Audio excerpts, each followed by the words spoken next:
Carnaval de Salvador, que é um carnaval que eu vivo, que eu participo, né, há bastante tempo. Foi mágico, foi lindo, foi surpreendente, né? Se sentia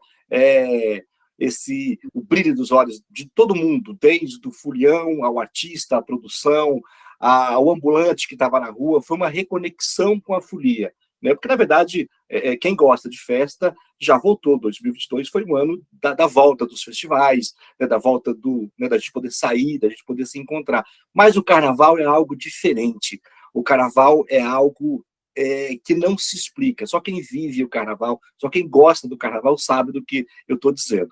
Posso falar de Salvador, onde eu fiz o Band de Folia, as ruas completamente tomadas, como eu não via há muito tempo, repleta de atrações, todo mundo tocando com gosto, com garra, com prazer de estar de volta, com um sorriso no rosto. Eu vi pouca violência, né, comparado aos anos anteriores. As pessoas foram para a rua nesse clima de festa, de celebração, e foi isso que a gente viu durante todos os dias de carnaval em Salvador.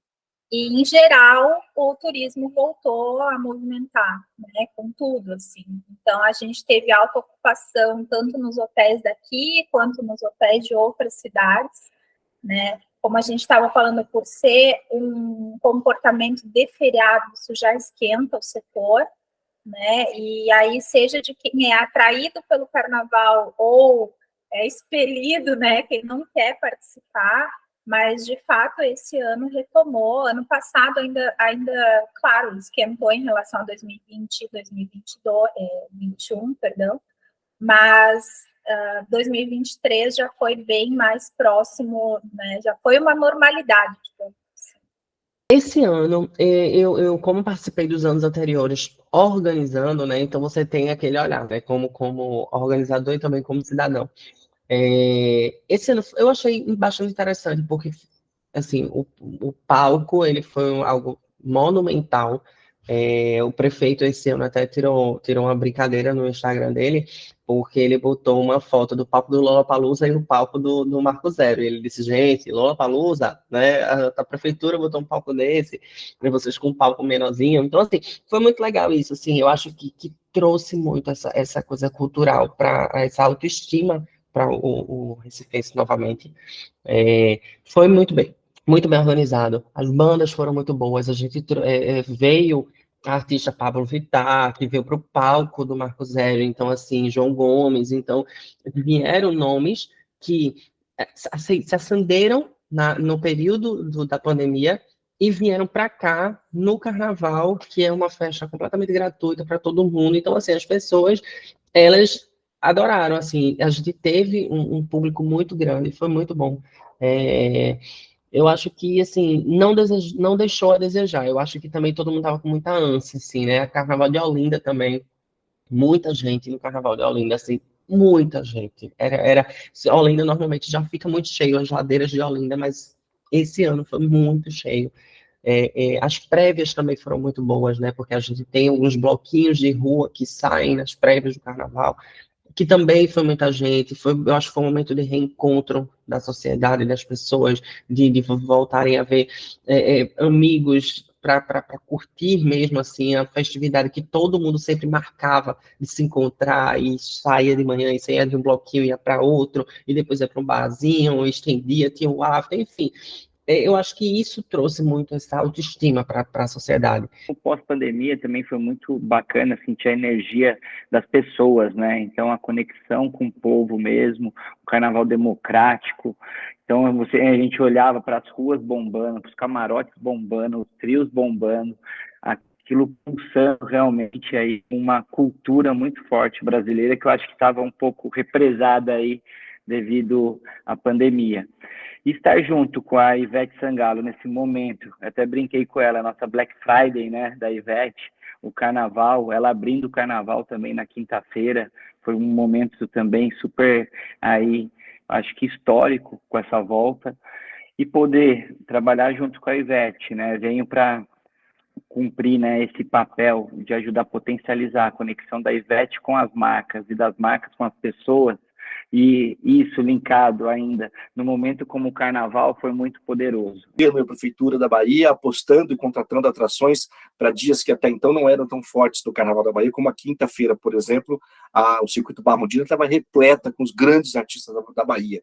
Você teve Ivete Sangalo, Cláudia Leite, Bel Max, Léo Santana, Timbalada, Carlinhos Brau, os grandes artistas, Xande Harmonia, os grandes artistas da Bahia estavam na avenida já na quinta-feira no Circuito Barrondina. Outra diferença foi, né, uma vontade do governo e da prefeitura em revitalizar o circuito do centro do Carnaval de Salvador, devolvendo ao centro as grandes atrações que, né, por questões de mercado e coisa e tal, deixaram de tocar no centro e vieram para o Circuito Barrondina. Para quem não sabe mais ou menos como é o Carnaval de Salvador, eu vou explicar. O circuito original do Carnaval, de onde tudo começou a festa, era do centro, né, da Praça do Campo Grande até a praça, até ali a estátua de Castro Alves. Então, os trios passavam pelo Largo do Campo Grande, desciam a Avenida 7 até a Praça Castro Alves e retornavam pela Carlos Gomes até o Campo Grande de novo. Esse era o circuito oficial da folia.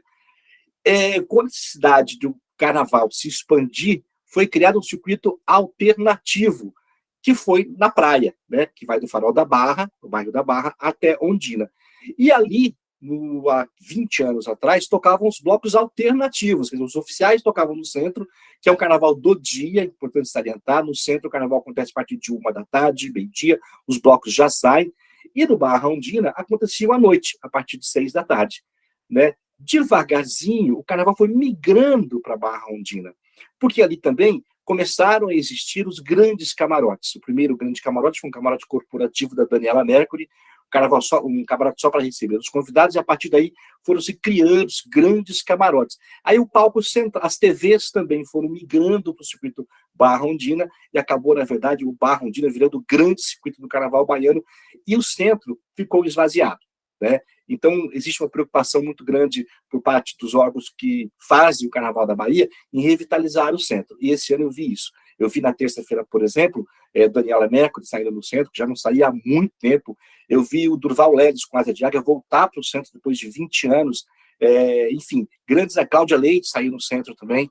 Então, eu vi grandes artistas. Houve uma grande movimentação em cima da hora para que a Ivete Sangalo encerrasse o Carnaval no centro, mas por questão de agenda isso não foi possível. Então, essa foi a diferença que eu vi no Carnaval baiano, né, propriamente dito, de diferente do que eu encontrei em 2018 e que eu encontrei agora em 2023. A Prefeitura de Curitiba tem agido bastante para fomentar os eventos, né, não tão tradicionais na cidade, como o Carnaval. O Carnaval aqui tem um histórico de escolas de samba, desfile de rua, né? Mas a gente vê um movimento do curitibano muito no pré-carnaval, né? Então tem as bandas durante um esquenta, que uns finais de semana antes fazem ali aquela, sabe, a passeata de banda, assim, carnaval de rua. Então aquela coisa mais bloquinho, talvez vocês conheçam aí como blocos, né? E aí o curitibano participa, porque em geral, no carnaval, o pessoal viaja. Então, a gente tem um movimento de quem é da cidade vai para fora, seja para descanso ou para desfrutar de um carnaval mesmo, mais, né, fervoroso. E aí, quem vem para Curitiba é muito pessoal do interior do Paraná, né? E aí, não necessariamente para curtir o carnaval, mas para visitar familiares e aproveitar o feriado, digamos assim, né? Fica na cidade, ele presencia uma cidade muito mais vazia durante ali sexta, sábado, domingo, segunda e terça, né, de carnaval. Então ele fica mais isolado se ele ficar na cidade, né? Como eu te falei, ele vai conviver com turistas, principalmente do interior do Paraná, tá? Mas no pré-carnaval a gente vê sim. A gente tem muito forte, Danusa, para o curitibano, o carnaval ali do litoral, Guaratuba, Caiobá, Matinhos, tá? É uma região que atrai muitos curitibanos que não querem viajar para longe ou para os carnavais maiores do tipo Rio, São Paulo e Bahia, né, Salvador.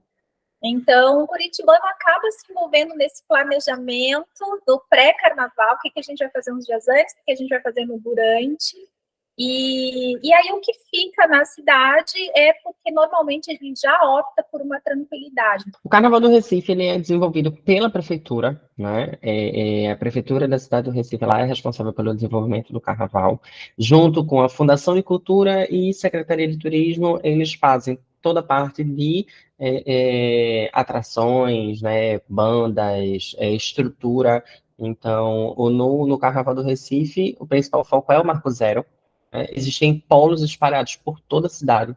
Então, existem polos que são destinados aos bairros mais distantes do centro da cidade, que são polos onde recebem artistas nacionais, o Rapa, Vanessa da Mata, Martinalha. Então, são polos que são atendidos com com o mesmo cuidado que é atendido no palco principal, mas o carnaval acontece no coração da cidade, que é o bairro do Recife Antigo, que é o bairro histórico da cidade.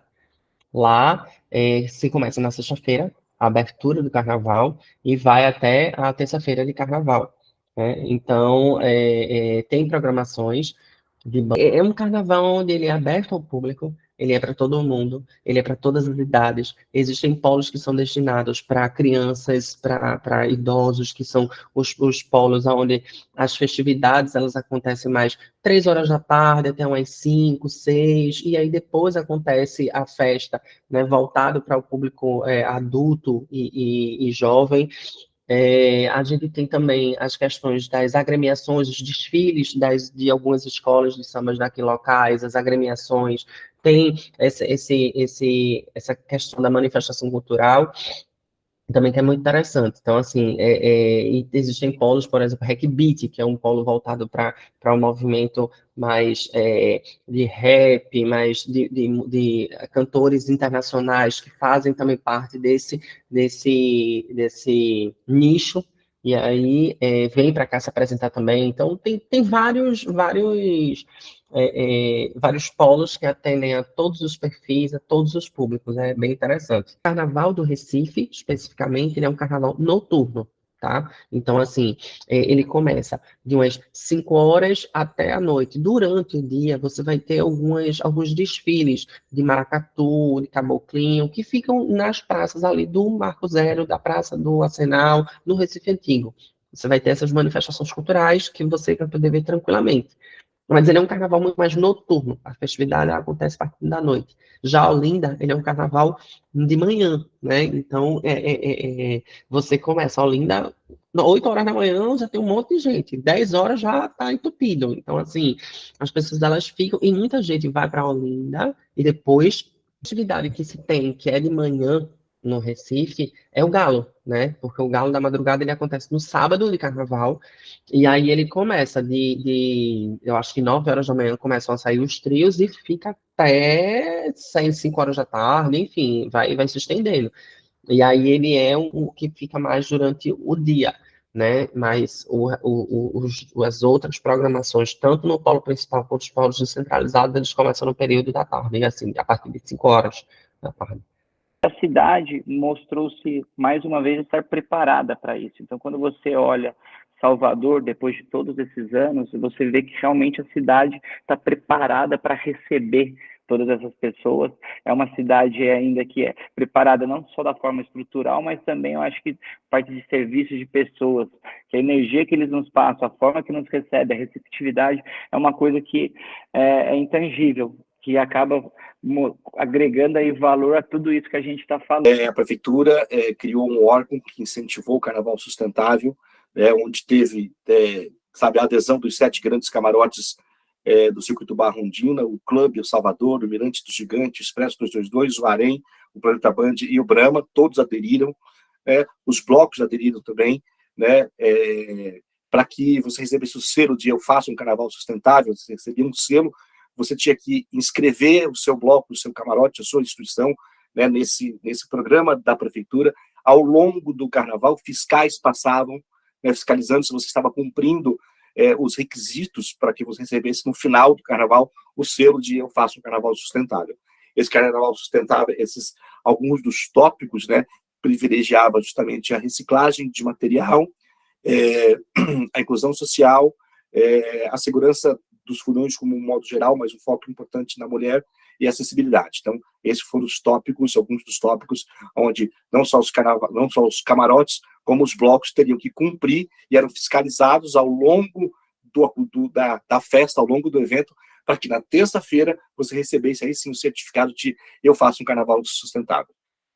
Existe um projeto também com catadores que fazem justamente a coleta desses materiais e aí tem uma associação que trabalha junto com eles para que eles consigam ter esse retorno financeiro também através desse processo de limpeza da cidade. Com relação à sustentabilidade, acho que eu vou até aproveitar aqui para reforçar uma iniciativa que eu tinha não comentado, de 2 parceiros, né, da Ivete ao longo do carnaval, são super parceiros, que foi a Gerdau e a Ômega, né?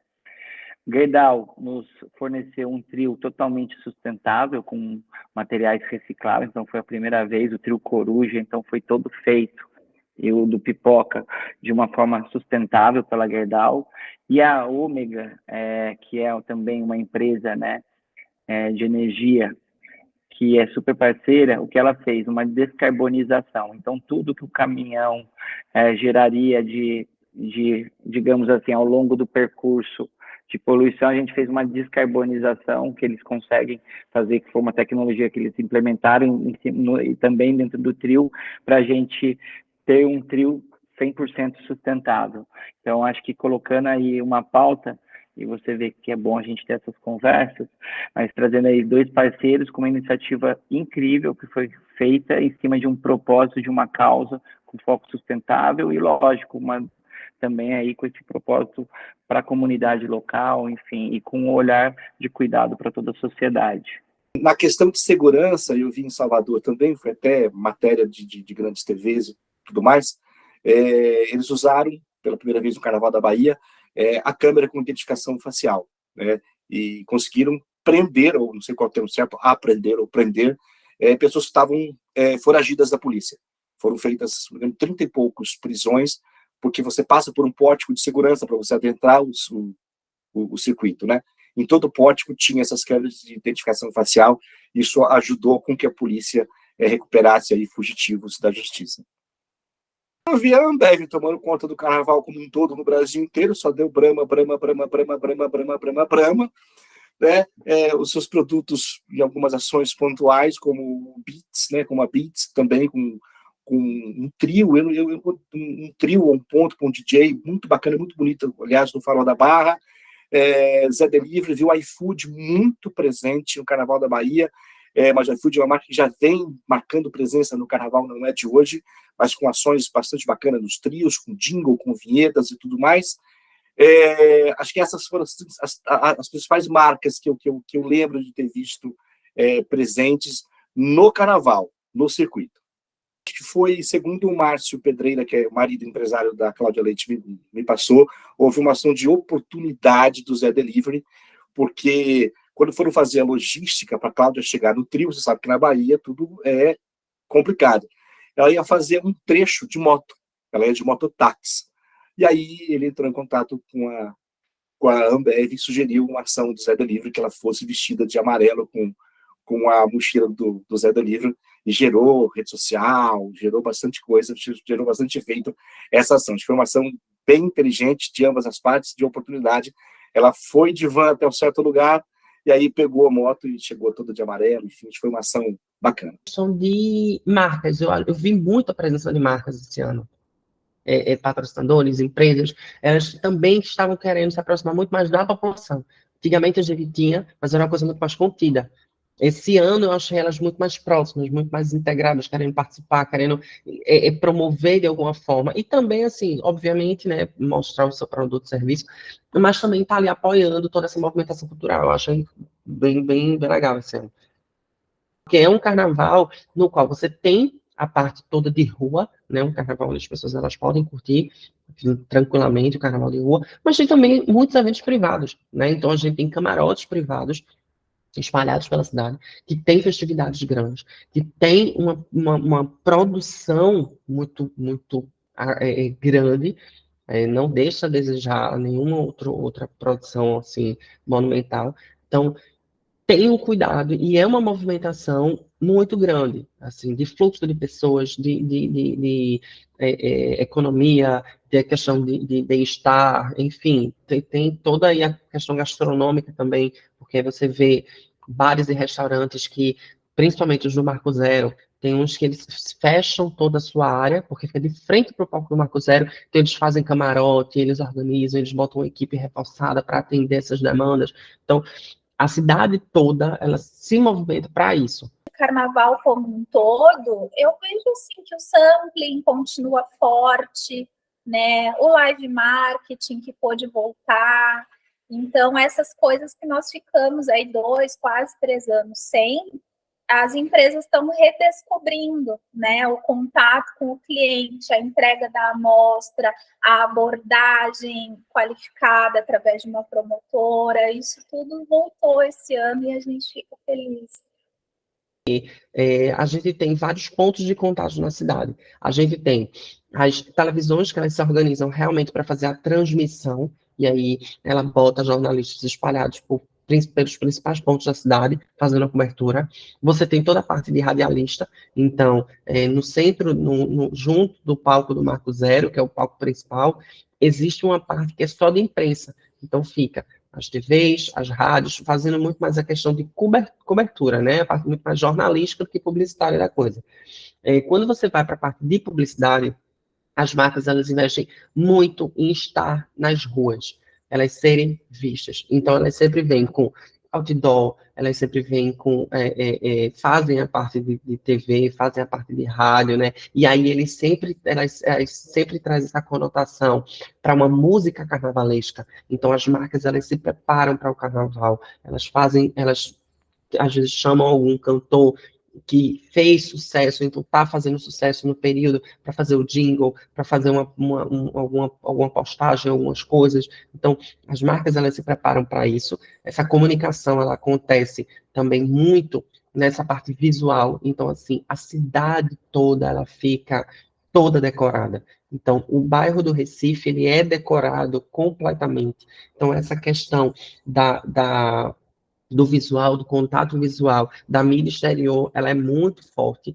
Esse ano, né, esse ano não, vários anos seguidos, um dos camarotes privados que tem aqui no Recife, que é um dos maiores que a gente tem, envelopa o aeroporto, assim, a parte de desembarque do aeroporto, eles fazem toda uma estrutura, então, assim, a pessoa quando desce do avião, ela já é impactada diretamente no corredor de desembarque, tem um pórtico enorme, sabe, assim, as pessoas, elas já vão vendo as atrações, quem ainda não comprou, dá tempo ainda de entrar, tem dias que se esgotam rapidamente, mas existem outros dias que não, então as pessoas pelo menos vão. Então, existe essa movimentação, né? No metrô, o metrô do Recife, existe aí uma circulação, a gente fez um levantamento junto com o pessoal da CBTU, no dia do Galo, somente no dia do Galo, no sábado, foi em média uma circulação de 170 mil pessoas. E aí, no período do carnaval, nos 5 dias de carnaval, foi em torno, fazem blitz, fazem ações promocionais, montam estruturas para ter esse contato com a marca. Então, eu acho que as empresas, as marcas, elas se organizam para isso, elas têm vários pontos de contato na cidade. Então, fui também para olhar essas iniciativas, já me aproximar dessa relação com as marcas, entender também mais a fundo, né, pulsar esse ambiente, né, que é o Carnaval de Salvador, que é histórico, algo que realmente só quem vai entende, é de arrepiar alguns momentos. E as marcas poderem se conectar ao seu público de forma legítima, através ou dos artistas ou de outras iniciativas, isso também foi muito bacana poder ver e entender também a força disso lá dentro. Olhando ali ao redor do que eu pude ver em Salvador e também já vendo alguns tipos de iniciativas, eu acredito que sim, tem as transmissões, que acho que é um caminho, sim. As outras, por exemplo, os trios, os próprios trios elétricos, né? Então, cada um tem a sua dinâmica também, tem a sua entrega de carnaval.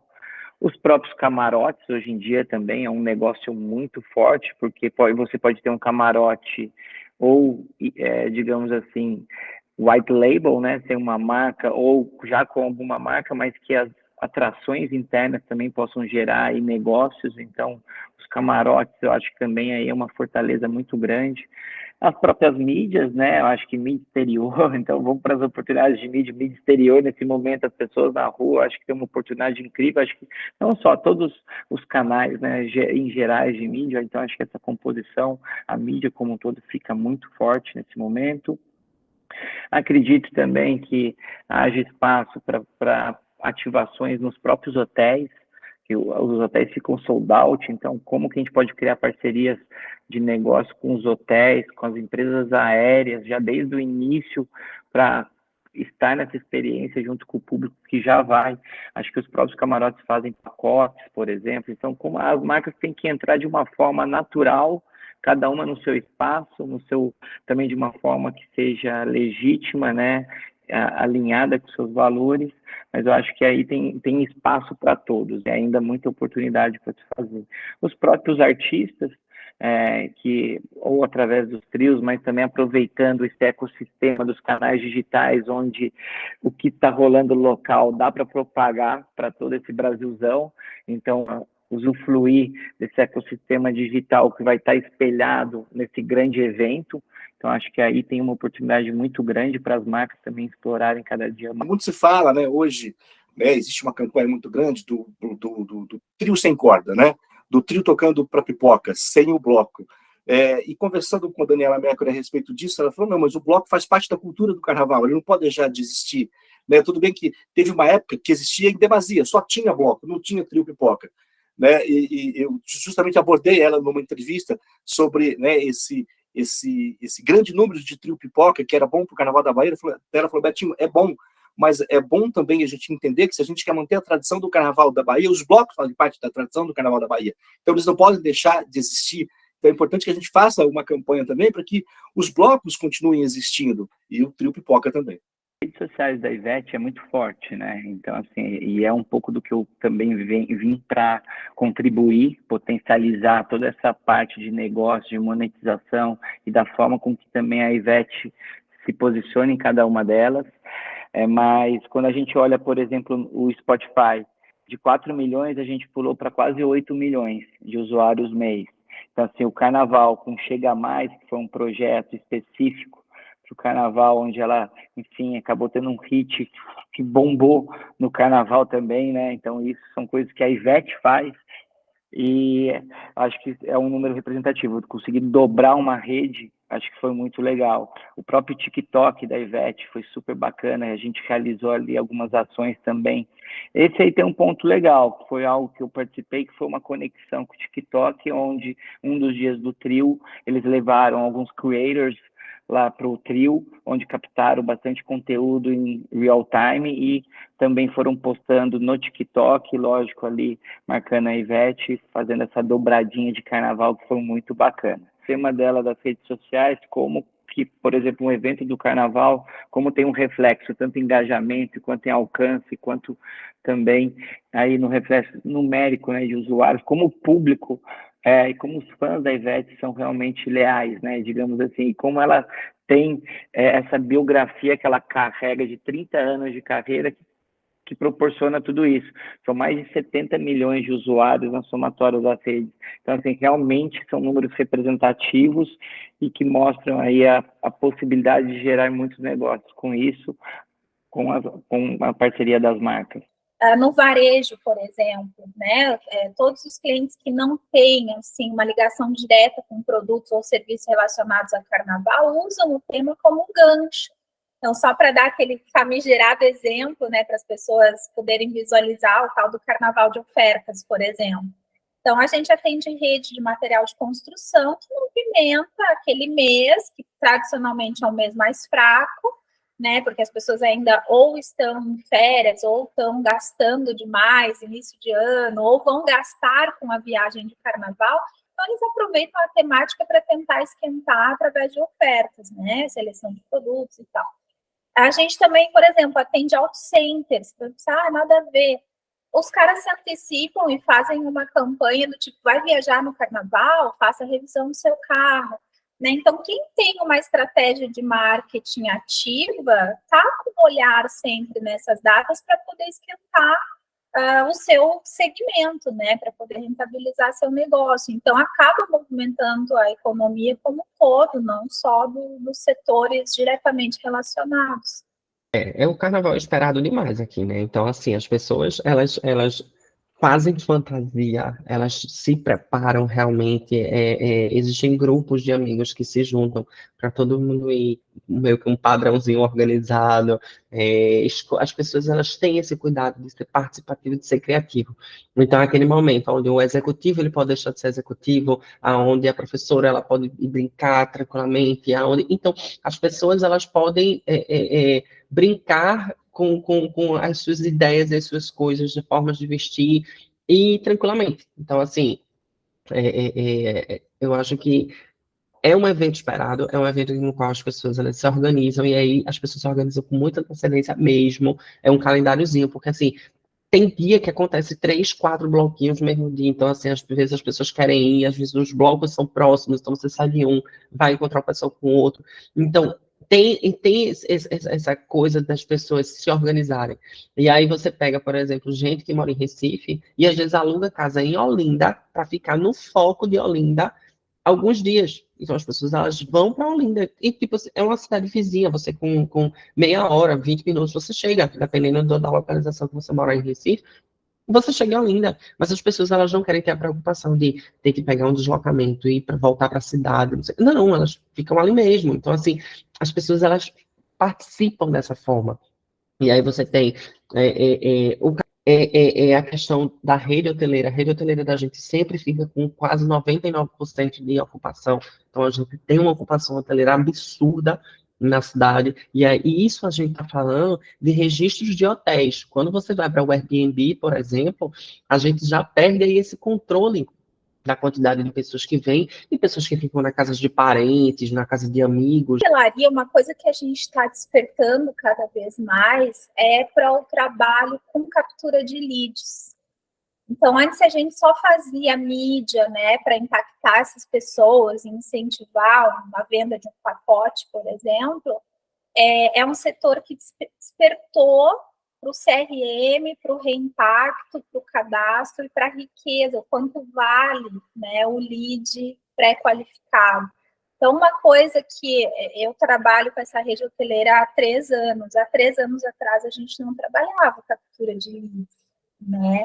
E a própria venda direta na hotelaria é algo novo. Então, assim, os segmentos se digitalizam e evoluem nas estratégias de uma forma muito diferente um do outro, né?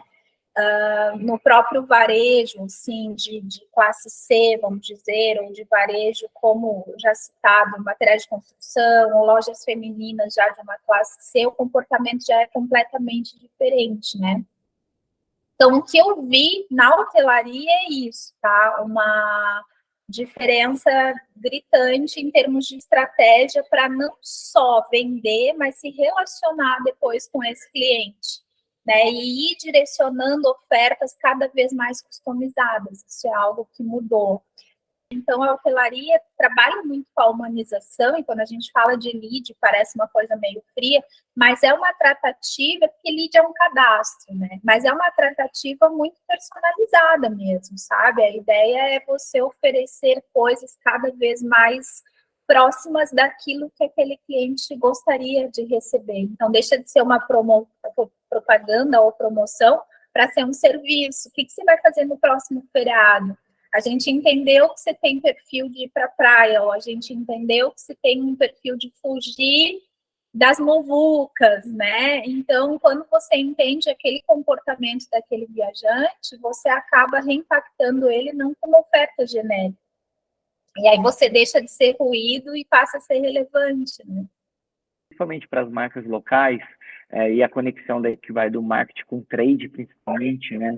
Ali, eu acho que é uma oportunidade incrível de ativação, porque é isso, tem o turismo, então normalmente o número de pessoas que vão estar nesses locais é maior do que a média ao longo do ano, tem um consumo maior, isso gira a economia local, tem a possibilidade de novos trabalhos, com a força também de trabalho local tendo oportunidade. Então é um momento que eu acho que para todos ali ao redor, para esse é muito poderoso. Então tem sim aí uma oportunidade grande que já é utilizada e já tem aí um planejamento feito, mas eu acho que quando você olha o calendário de negócios, o carnaval não pode estar fora dele. É muito importante, não só para a abrangência nacional, para as grandes marcas, mas também para as marcas locais se aproveitarem desse momento para também terem seu impacto, para darem visibilidade aos seus negócios e, lógico, mexer o ponteiro de vendas no período. Marcas locais, né, ali regionais, é uma oportunidade incrível para dar mais visibilidade, eu acho que para todos, até para dar mais conhecimento até para o público de fora que vem, às vezes, porque às vezes essas próprias marcas locais podem ter canais digitais de vendas que possam aí prosperar posteriormente. Tem a própria dinâmica ali do consumo, né, que é maior, o número de pessoas.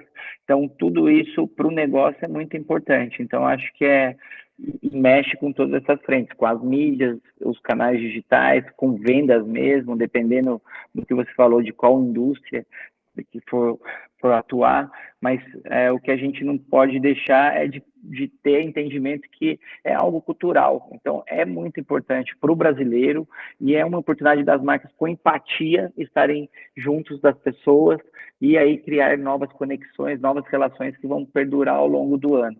Então, acho que o carnaval tem tudo isso, né? Mexe com a paixão, mexe com a emoção, com a relação e aí com os negócios também. Se a marca conseguir aí se aproveitar no bom sentido de entrar nessa história de uma forma natural, seu jeitinho e de uma forma criativa, lógico.